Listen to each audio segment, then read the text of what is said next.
అందరికీ నమస్కారం.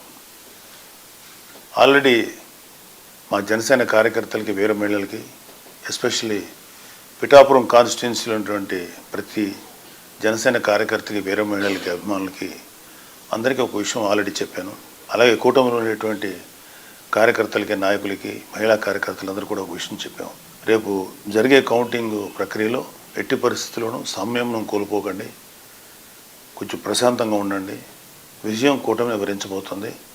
So ఓడిపోబోతున్నటువంటి YCP వాళ్ళు చేసేటువంటి కవింపు చర్యలకి మీరు ఎట్టి పరిస్థితుల్లో ప్రతిస్పందించద్దు అని చెప్పాను మీకు.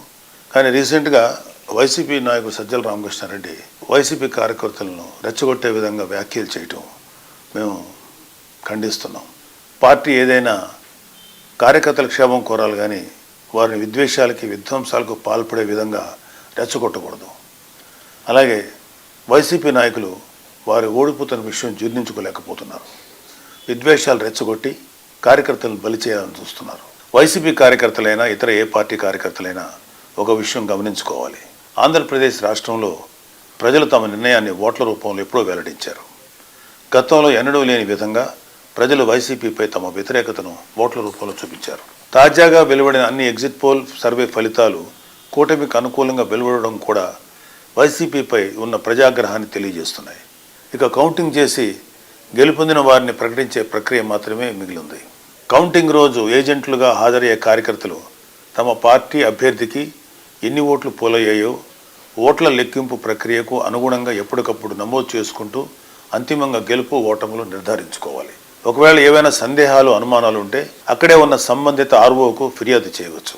ఘర్షణలకు దిగడం వల్ల కార్యకర్తలు వారి కుటుంబాలు ఇబ్బందులు పడతాయి తప్ప మిమ్మల్ని రెచ్చగొట్టేవారు ఎవరు మీకోసం రారు అనే వాస్తవాన్ని గుర్తించాలి.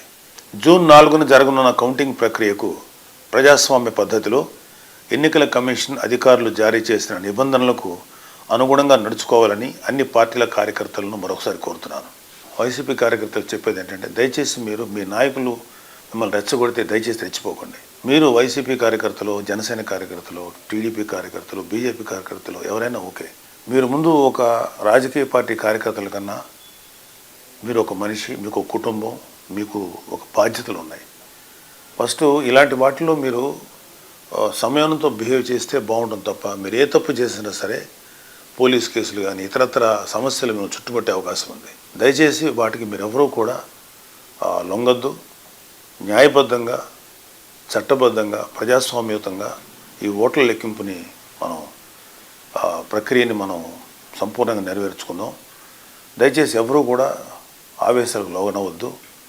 ప్రజాస్వామ్య స్పిరిట్ని మనందరం గౌరవిద్దాం. అలాగే ఎవరైనా సరే ఇంకొక ఇతర పార్టీ నాయకులు కానీ ఇతర పార్టీ కార్యకర్తలు కానీ రెచ్చగొట్టినా సరే దయచేసి ఎవరు రెచ్చిపోకండి. ఎవరు విన్ అవుతున్నారో ఎవరు లూజ్ అవుతున్నారు అనేది ఆల్రెడీ నిక్షిప్తమైంది. వాళ్ళని జస్ట్ అనౌన్స్ చేసి బయట పెట్టడమే తరువాయి. సో మీరు ఇప్పుడు ఏ కార్యకర్త అయినా ఏమీ చేసేది లేదు. జస్ట్ హుందాగా ఏదైతే ఫలితాలు వస్తాయో వాటిని స్వీకరిద్దాం. Thank you. జై జనసేన, జై హింద్.